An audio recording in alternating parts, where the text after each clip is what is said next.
Слухаю. Вітаю вас. Дякую дуже, по-перше, що долучились до нашого ефіру. І маю до вас кілька запитань. Ну, зокрема, пане Зіновій, розкажіть, будь ласка, хор імені Вірьовки нині фінансується з державного бюджету. Яка нині ця сума? Звичайно, ми фінансуємося держбюджету, як і всі інші національні колективи, державні в тому числі. На сьогоднішній день сума приблизно 2,700 мільйона гривень. Але це не тільки нас стосується, це так в сфері у нас всюди у всіх так є. Це на місяць чи на рік? Поточніть, будь ласка. На місяць. На місяць. Багато люди отримують, та вони працюють кожен день. Зараз 82 концерти ми вже спрацювали. Ми маємо теж державний план певний виконувати. Не тільки всі. Пане Зіновію, скажіть, нам визначається певна сума, і так є. Скажіть, будь ласка, у Міністерстві культури України задумалися про те, сьогодні лунала, зокрема, з їх вуст така думка, що взагалі припинити державне фінансування хору імені Вірьовки. Яка ваша позиція, яка ваша реакція на такі думки? Це на рішення, я поточнюю. На жаль, в мене негативна позиція стосовно їхнього питання, і хор Вірьовки в цій ситуації зовсім не винуватий. Сам хор, як колектив. Якщо вони вважають, що я прийняв рішення стосовно виконання із одної з таких пісень, які нам не личить, це правда. Ця пісня не личить, вона не має такого морального, так би мовити, устою творчого, щоб її можна було виконувати. Тому тут я скасував і погодившись на виконання в тому числі і цієї такої негативної пісні, яка стібається. Але ми її не писали, це не наша пісня, вона в інтернеті, це запропонували, щоб квартал виконує, пан соліст Євген Кошовий. Так. А хор, ми там виконуємо свої пісні окремо. Вони попросили, будь ласка, просто на беках нам треба, щоб Євген не був сам, щоб якось обіграти. В інтернеті це стібається. Я просив зробити редакцію, тому що текст певний, він не підходив ні мені, ні колективу. Колектив не дуже хотів це робити. Хоча я десь тут просто вступив трішки недалекоглядно. Пане Зіновію, скажіть, будь ласка, це правда, що з вами зв'язувався безпосередньо один з народних депутатів України від партії «Слуга народу»?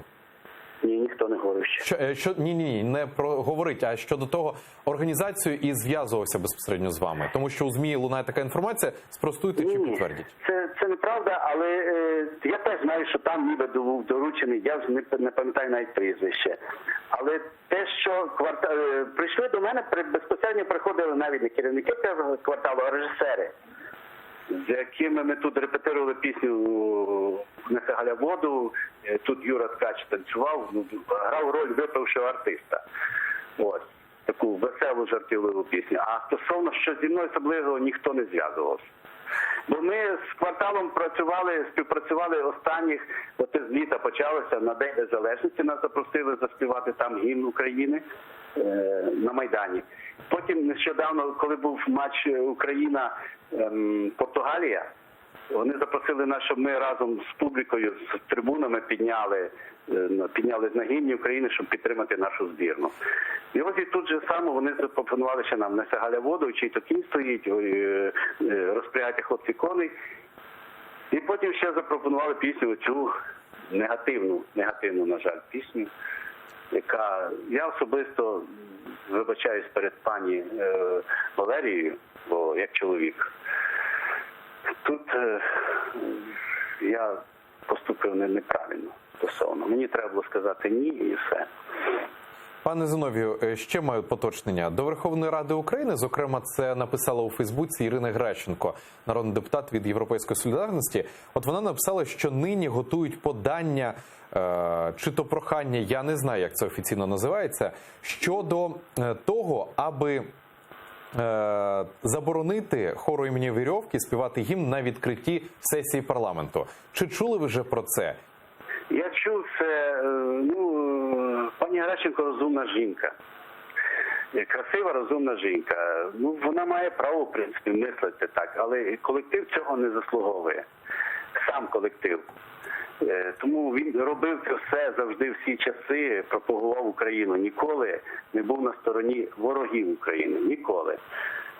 Якщо пані Гращенко вважає, що ось вам тут вже все, тому що ви такі сякі, ну, в житті бувають різні ситуації. Ми антидержавницькі нічого такого не зробили. Пане Зиновію, пане Зиновію, маю до вас останнє питання, ефірний час обмежений.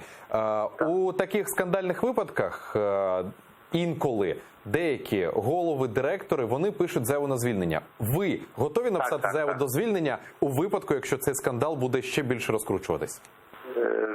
Я, в принципі, готовий до будь-якої ситуації, щоб це не пошкодило колективу. Дякую вам дуже. Якщо це потрібно, то так. Тому що колектив в цьому не винуватий.